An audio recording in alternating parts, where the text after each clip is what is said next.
आपको करना है माइनस साइन जैसा है वैसा। इस ब्रैकेट को अगर खोलोगे तो क्या करोगे, आपको लिखनी है हायर लिमिट माइनस में अपर लिमिट माइनस में lower limit, upper limit minus में लोअर लिमिट। किस प्रकार से लिखोगे, माइनस वैसे का वैसा ही, ए की जगह क्या आ जाएगा, सी टी माइनस में सी नोट, अपर लिमिट माइनस में लोअर लिमिट, इक्वल टू के अपर लिमिट कितनी टी माइनस में लोअर लिमिट कितना 0। ये पुट कर दिया, ये हमारे पास में, इसको सोल्व कर लीजिए। माइनस को अंदर मल्टीप्लाई कर दो तो सी टी माइनस में प्लस में ये माइनस सी टी और प्लस में सी नोट, माइनस और माइनस कितना हो जाएगा, प्लस हो जाएगा, ये के टी बन जाएगा। इसको थोड़ा सा हम सही तरीके से लिख लेते हैं, सी नोट माइनस में सी टी इक्वल टू के टी।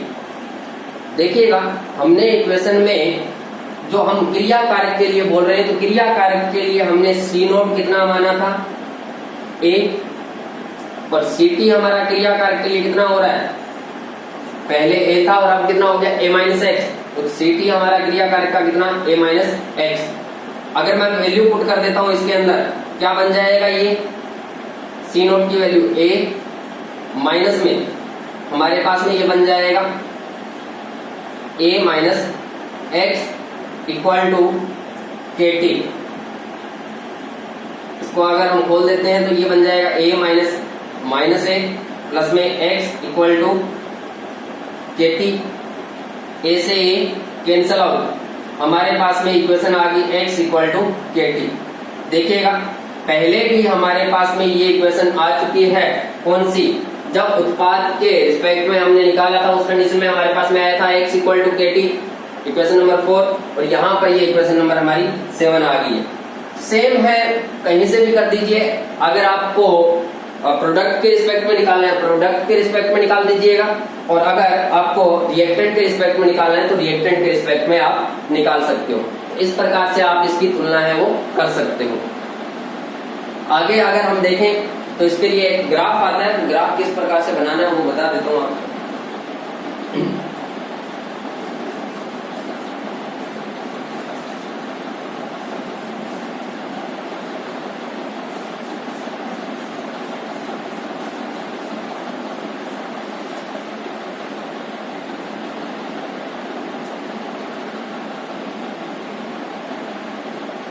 हमारे पास में जो इक्वेशन बनी थी, एक तो इक्वेशन नंबर बनी थी a minus x equal to A minus में के टी, एक तो ये इक्वेशन आ गई थी, और एक हमारे पास में इक्वेशन आई है एक्स इक्वल टू के टी। ये फर्स्ट जीरो ऑर्डर के लिए है ना।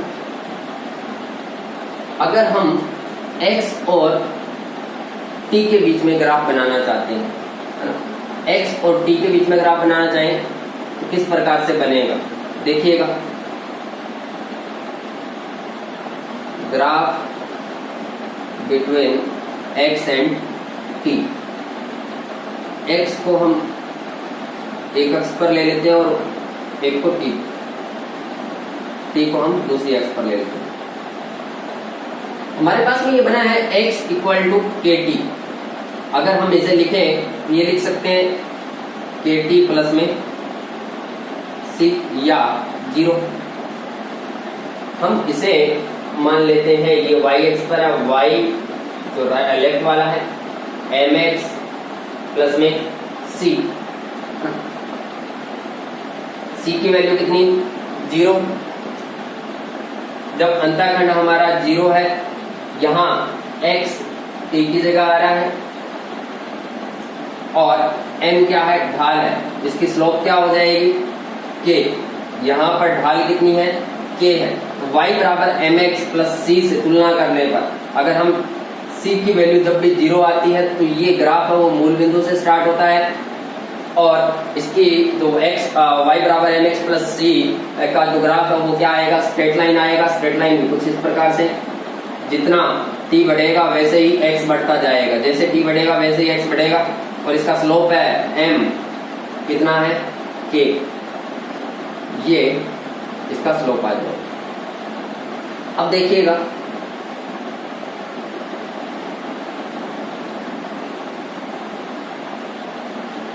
यहां पर अगर हम बात करें a minus x equal to A minus में के टी दे रखा है, a minus x equal to A minus में के टी। इस रिएक्शन के लिए, इस इक्वेशन के लिए अगर ग्राफ देखें a minus x equal to A minus k t, इसको मैं थोड़ा सही लिख लेता हूं, a माइनस एक्स और माइनस में k इंटू में t और प्लस में a। y बराबर एम एक्स से तुलना करता हूं तो y equal to m x और ये c। y ये हो गया हमारा, ये m कितना माइनस के और ये t x की जगह आ गया और c हमारा कितना है a है। कोई ना कोई वैल्यू होगी, 1 होगी 2 होगी, मतलब ग्राफ हमारा कहां से स्टार्ट होगा? तो graph between a minus x and t, अगर a माइनस एक्स और t के बीच में हम ग्राफ खींचते हैं तो कुछ इस प्रकार से आएगा। देखिएगा हमारे पास में जो वैल्यू बनेगी वो a माइनस एक्स को हम y एक्स पर ले रहे हैं और ये हमारा क्या आ गया t। अगर हम देखें तो ये यहाँ पर a अंतःखंड है, अंतःखंड को हम कुछ इतना मान लेते हैं कि ये a की वैल्यू है a, ये अंतःखंड है। स्लोप क्या आ रहा है? नेगेटिव है, नेगेटिव है तो ग्राफ क्या आएगा? नीचे की ओर आएगा। स्ट्रेट लाइन तो है लेकिन ग्राफ का स्लोप है वो क्या आएगा? नेगेटिव आएगा। m इक्वल टू क्या हो जाएगा? माइनस के। इस प्रकार से ये आपका ग्राफ है वो बन जाएगा। तो आपको ग्राफ है वो बनाना आना चाहिए। इसके बाद में अभी तक तो हमने x और t के बीच में देखा ग्राफ और a माइनस एक्स और t के बीच में देखा। इसके बाद में अगर हमें ग्राफ बनाने के लिए बोलता है कि इसके लिए r और a के बीच में ग्राफ बनाइए, मतलब कि concentration graph between r and a, rate और कॉन्सेंट्रेशन के बीच में ग्राफ बनाइए। तो अगर हम रेट और कॉन्सेंट्रेशन के बीच में ग्राफ बनाते हैं तो ये हमारा R, ये हमारा A। बट हमने देखा था शून्य कोटि की अभिक्रिया के लिए क्या आता? R equal to K।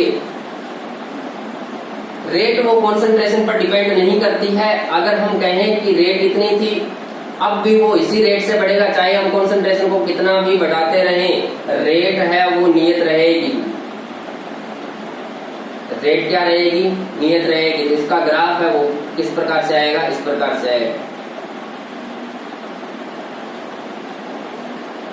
ये आपका ग्राफ आ जाएगा R और A के बीच में। इंपॉर्टेंट ग्राफ है ये वाला कि अगर आपसे रेट और कॉन्सेंट्रेशन के बीच में ग्राफ पूछता है, शून्य कोटि की अभिक्रिया क्या हो जाएगी?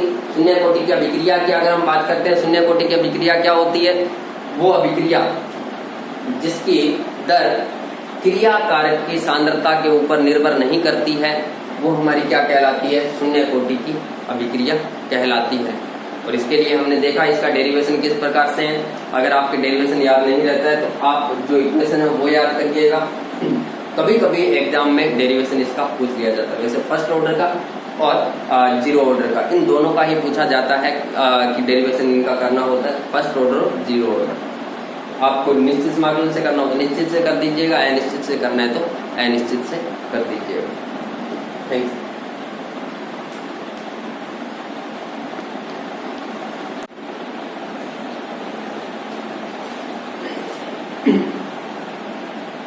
हेलो स्टूडेंट्स, तो हमारे पास में आगे वाला है ये अर्ध आयुकाल, और इसे हम हाफ लाइफ टाइम भी कहते हैं। हाफ लाइफ टाइम अर्ध आयुकाल कहा जाता है। अर्ध आयुकाल किसे कहते हैं? तो वह समय जिसमें क्रिया कारक की प्रारंभिक सांद्रता क्या हो जाती है? आधी हो जाती है। अर्ध आयुकाल, आधी आयु, मतलब कि वो टाइम जिसके अंदर क्रिया कारक की सांद्रता है वो क्या हो जाए? आधी हो जाए। मान लेते हैं पहले कितनी थी? 10 थी, तो अब कितनी होगी, मान लेते हैं कि 5 मिनट के बाद में वो कॉन्सेंट्रेशन कितनी हो जाती है 5, फिर से अगले 5 मिनट के बाद में वो कितनी हो जाती है 2.5। इस प्रकार से, या फिर अगर हम देखें कि पहले कॉन्सेंट्रेशन थी 50, फिर आगे वाले टाइम में 25, फिर आगे वाले टाइम में 12.5, फिर आगे वाले टाइम में 6.25, तो इस प्रकार से ये घट रही है, आधी आधी हो रही है, तो वो टाइम क्या कहलाता है, अर्ध आयुकाल कहलाता है। इसे हम t½ से डिनोट करते हैं, मतलब कि t के पैरों में आधा लगा देते हैं, 1/2, तो ये हमारा t½ कहलाता है। तो क्या है, वह समय जिसमें क्रिया कारक की सांद्रता क्या हो जाती है, प्रारंभिक सांद्रता आधी हो जाती है। मान लेते हैं कि पहले क्या थी, A थी, ये कितनी हो जानी चाहिए, A/2। अगर ये A/2 हो जाती है तो वो हमारा क्या कहलाएगा, अर्ध आयुकाल कहलाएगा वो समय, है ना। तो हम कहते हैं कि हमारे पास में जो रिएक्शन है वो दे रखी है Na→T, t=0 पर ये हमारी C0 कॉन्सेंट्रेशन थी, प्रारंभिक सांद्रता कितनी A, और इसकी प्रारंभिक सांद्रता कितनी थी 0। किसकी प्रोडक्ट की, हम किसकी बात कर रहे हैं, क्रिया कारक की ही बात कर रहे हैं। t समय पर क्या हो रहा है, इसकी कॉन्सेंट्रेशन कितनी है, Ct हो जाती है, ये कितनी A-x। हम ये कह रहे हैं कि अगर ये t समय पर ये जो A-x आया है वो अगर हमारा कैसे भी करके A/2 हो जाता है, प्रारंभिक A थी, अगर ये A/2 हो जाता है तो हम इस टाइम को क्या कहेंगे, ये हमारा अर्ध आयुकाल हो जाएगा। तो हम कह रहे हैं कि वो समय जिसके ऊपर ये सांद्रता कितनी हो रही है, आधी, तो हम कह रहे हैं A-x है, अगर हमारा आधा हो जाता है इसका, तो हम कहेंगे A-x इक्वल टू किसके बराबर हो जाए, A/2 के बराबर हो जाए, यही बोला है। इस टाइम के अंदर अगर A-x हमारा इस सांद्रता का आधा हो जाता है, मतलब A/2 रह जाता है, तो A-x इक्वल टू क्या हो गया, A/2, ये मान लिया।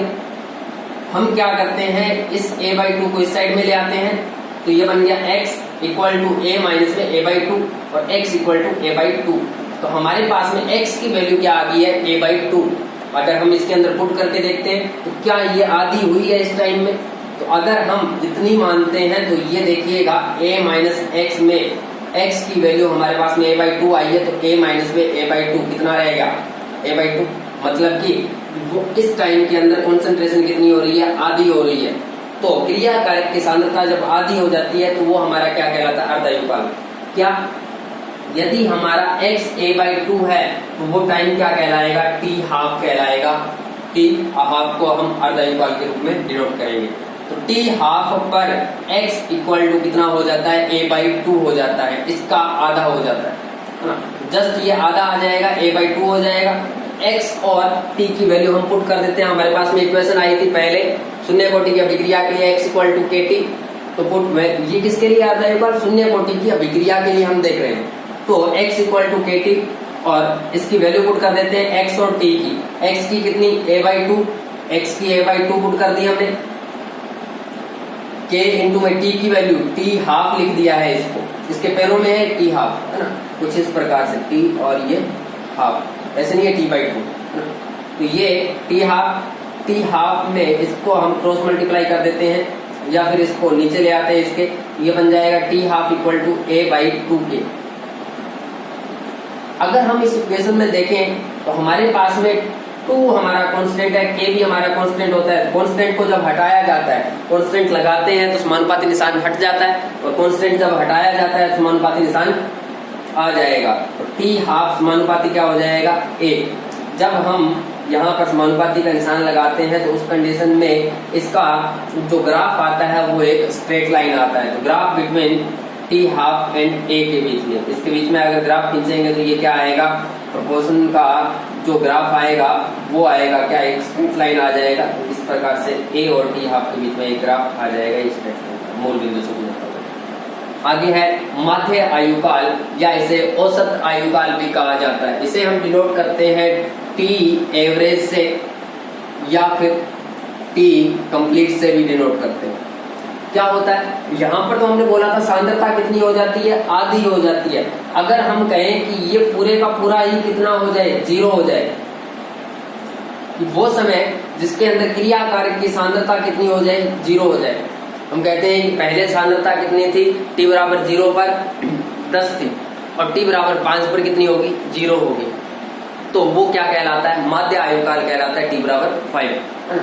तो यहाँ पर हम कह रहे हैं कि इसकी जो सांद्रता है वो कितनी हो जाए, यहाँ पर a/2 थी लेकिन अब की बार कितनी हो जाए, 0 हो जाती है, तो वो क्या कहलाता है, माध्य आयुकाल कहलाता है। तो वह समय जिसमें क्रिया कारक की सांद्रता शून्य या पूर्ण रूप से खत्म हो जाती है। हम इक्वेशन वही ले रहे हैं, a tends to p, t बराबर 0 पर ये कॉन्सेंट्रेशन थी C0 कितना a, t बराबर t पर कॉन्सेंट्रेशन थी Ct, ये a माइनस एक्स। हम कह रहे हैं ये a माइनस एक्स जब 0 हो जाता है, क्रिया कारक की प्रारंभिक सांद्रता अगर 0 हो जाती है, तो वो समय क्या कहलाता है, अर्धायुकाल कहलाता है, माध्य आयुकाल कहलाता है। a माइनस एक्स को हमने क्या लिखा, 0, तो a इक्वल टू क्या आ जाएगा, x आ जाएगा, ये इसको पक्षांतरण कर दीजिए। अगर हमारे पास में x की वैल्यू कितनी है, a है, कब आ रही है x की वैल्यू a, जब हमारा t है वो माध्य आयुकाल बन रहा है। तो t equal to t average या फिर t कंप्लीट के रूप में हम इसे लिख सकते हैं। हमारे पास में शून्य कोटि का विक्रिया की इक्वेशन आई थी, x equal to kt, x की वैल्यू पुट कर दीजिए, क्या है a, t की वैल्यू क्या है, t कंप्लीट या t एवरेज, तो a equal to k into में t average, t average equal to क्या बन जाएगा, a अपॉन में k, के हमारा कांस्टेंट, कांस्टेंट को हटाएंगे तो t कंप्लीट समानुपाती क्या आ जाएगा, a की। अगर समानुपाती का है तो उस कंडीशन में इनके बीच में जो ग्राफ बनेगा वो एक स्ट्रेट लाइन आएगा, तो इस प्रकार का एक ग्राफ है वो बन जाएगा आपके पास में, ये हो जाएगा graph. Relation between t half and t complete, मतलब कि माध्य आयुकाल और अर्ध आयुकाल के बीच में हमें संबंध बताना है। तो हमें क्या करना है, जो हमारा t हाफ आया था वो कितना आया था, शून्य कोटि का विक्रिया के लिए t हाफ a अपॉन में 2k, वो हम लिख लेते हैं a अपॉन में 2। t एवरेज हमारा कितना है, a अपॉन में k।